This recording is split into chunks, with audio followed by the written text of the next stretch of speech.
इंसान इंसान बने तो क्या होगा। इंसान जब जन्म लेता है तो वो सिर्फ एक मासूम प्राणी होता है। उसके मन में न लालच होता है, न घृणा, न हिंसा। लेकिन जैसे जैसे वो बड़ा होता है, समाज, स्वार्थ और सत्ता की भूख उसे बदल देती है। आज इंसान ने विज्ञान, तकनीक और विकास में तो बहुत प्रगति कर ली है, लेकिन सबसे जरूरी बात, इंसानियत कहीं पीछे छूटती जा रही है। लेकिन क्या होगा अगर सच में इंसान फिर से इंसान बन जाए, अगर उसका दिल फिर से इंसानियत को अपना ले? यही सवाल हमारी कहानी का आधार है। सत्यपुर गांव की सुबह। उत्तर भारत की गोद में बसा एक छोटा सा गांव था सत्यपुर। ये गांव बाकी गांव जैसा ही था। कच्चे घर, मिट्टी के रास्ते, खेतों में काम करते किसान और बच्चों की खिलखिलाहट। लेकिन गांव के भीतर झगड़े भी थे, जमीन के लिए, पानी के लिए, जात पात के लिए। गांव में एक बूढ़ा आदमी रहता था, रामदास बाबा। उसकी लंबी सफेद दाढ़ी थी, माथे पर शांति की लकीरें और आंखों में गहराई। वो हमेशा कहता, बेटा, अगर इंसान इंसान बन जाए तो यही धरती स्वर्ग बन सकती है। लेकिन गांव वाले उसकी बात को हंसी में उड़ा देते। बाबा, ये जमाना तुम्हारी बातों से नहीं चलता। यहां ताकत और पैसा ही सब कुछ है। आग की रात। एक गर्मी की रात थी। अचानक गांव के बीचों बीच एक झोपड़ी में आग लग गई। तेज हवा के झोंके से आग फैलकर पूरे मोहल्ले में पहुंच गई। लोग भाग दौड़ करने लगे। हर कोई अपनी झोंपड़ी, अपने अनाज, अपनी गाय को बचाने में लग गया। कोई भी दूसरों की मदद नहीं कर रहा था। चीख पुकार मच गई। बच्चे रोने लगे, बूढ़े कांपने लगे। तभी एक 20 साल का नौजवान अर्जुन आगे आया। उसने अपनी जान की परवाह किए बिना सबसे पहले औरतों और बच्चों को बाहर निकाला। फिर उसने कुछ और युवकों को आवाज दी, अगर हम सब मिलकर आग बुझाएंगे तो पूरा गांव बच जाएगा। अगर हर कोई सिर्फ अपनी सोचता रहा तो सब कुछ जलकर राख हो जाएगा। उसकी बातें सुनकर धीरे धीरे लोग इकट्ठे हुए। सबने बाल्टियां उठाईं, कुएं से पानी निकाला और एक साथ आग बुझाने लगे। कुछ ही देर में आग पर काबू पा लिया गया। गांव बच गया। रामदास बाबा की आंखों से आंसू बह निकले। उन्होंने अर्जुन को गले लगाते हुए कहा, बेटा, आज तूने साबित कर दिया कि इंसानियत अभी मरी नहीं है, बदलाव की शुरुआत। आग की उस घटना के बाद गांव के लोगों के दिल में कुछ बदल गया। जो किसान पहले अकेले अपने खेत जोतते थे, उन्होंने मिलकर काम करना शुरू किया। अमीर जमींदारों ने गरीब मजदूरों को अनाज बांटना शुरू किया। बीमार पड़ने पर पूरा गांव साथ आता।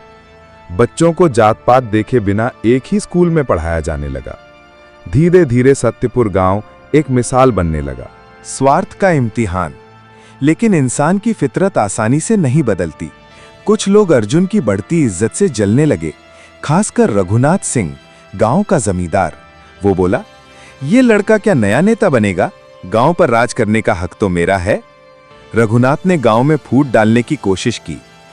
अर्जुन तो तुम्हें बेवकूफ बना रहा है। इंसानियत की बातें पेट नहीं भरती, अपना अपना सोचो। कुछ लोग फिर से लालच में पड़ने लगे। गांव दो हिस्सों में बंट गया। एक तरफ अर्जुन और रामदास बाबा के अनुयायी, दूसरी तरफ रघुनाथ और उसके लोग। यहीं असली इम्तिहान शुरू हुआ।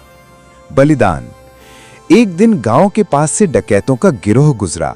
उन्होंने गांव पर हमला कर दिया। लूटपाट, मारपीट, औरतों को डराना। इस बार अर्जुन और उसके साथियों ने इंसानियत के नाम पर गांव की रक्षा की। साधारण किसान और मजदूर भी एक होकर खड़े हो गए। लड़ाई में अर्जुन गंभीर रूप से घायल हो गया। उसका खून बह रहा था, लेकिन होठों पर सिर्फ यही था, याद रखना, इंसान इंसानियत से बड़ा होता है। अगर तुम सब मिलकर रहोगे तो कोई ताकत तुम्हें हरा नहीं पाएगी। गांव वालों ने अपनी जान की बाजी लगाकर डकैतों को खदेड़ दिया, लेकिन अर्जुन की जान नहीं बच सकी। पूरा गांव रो पड़ा।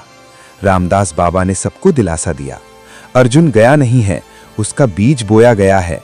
अब हर इंसान अर्जुन बनना सीखे। सत्यपुर से सत्यलोक। अर्जुन के बलिदान के बाद गांव पूरी तरह बदल गया। अब लोग सिर्फ अपने लिए नहीं, दूसरों के लिए जीने लगे। खेतों में साझेदारी हुई। स्कूल में हर बच्चा बराबर था। मंदिर और मस्जिद साथ में त्योहार मनाते। गांव की पंचायत अब जनता से चलती थी, किसी एक के दबदबे से नहीं। सत्यपुर धीरे धीरे इतना प्रसिद्ध हुआ कि लोग दूर दूर से सीखने आने लगे। शहरों से, विदेशों से लोग पूछते, तुम्हारे गांव में इतना प्यार और शांति कैसे है? रामदास बाबा का जवाब हमेशा एक ही होता, क्योंकि हमने इंसान बनना सीख लिया है। शहर का बदलाव। धीरे धीरे सत्यपुर की कहानी शहरों तक पहुंची। कई लोग प्रेरित होकर अपने अपने समाज को बदलने लगे। फैक्ट्रियों में मजदूर और मालिक एक दूसरे के दुख दर्द समझने लगे। अस्पतालों में गरीबों का मुफ्त इलाज होने लगा। स्कूलों में अमीर गरीब बच्चे साथ पढ़ने लगे। नेताओं ने जनता की सेवा को राजनीति का असली मकसद मानना शुरू किया। धीरे धीरे पूरे देश में इंसानियत की लहर फैलने लगी। युद्ध और शांति। इसी बीच दो देशों के बीच युद्ध छिड़ने वाला था। सीमा पर सैनिक तैयार थे, लेकिन तभी एक अनोखी घटना हुई। दोनों देशों के आम नागरिकों ने हथियार उठाने से मना कर दिया। उन्होंने कहा, हम लड़ने नहीं आए हैं, हम जीने आए हैं। सैनिकों ने भी कहा, अगर इंसान इंसान से लड़ेगा तो जीत किसी की नहीं होगी। युद्ध की जगह बातचीत से मसला हल हुआ। दुनिया ने पहली बार देखा कि इंसानियत तलवार से बड़ी ताकत है। एक नई सुबह। सालों बाद धरती बदल चुकी थी।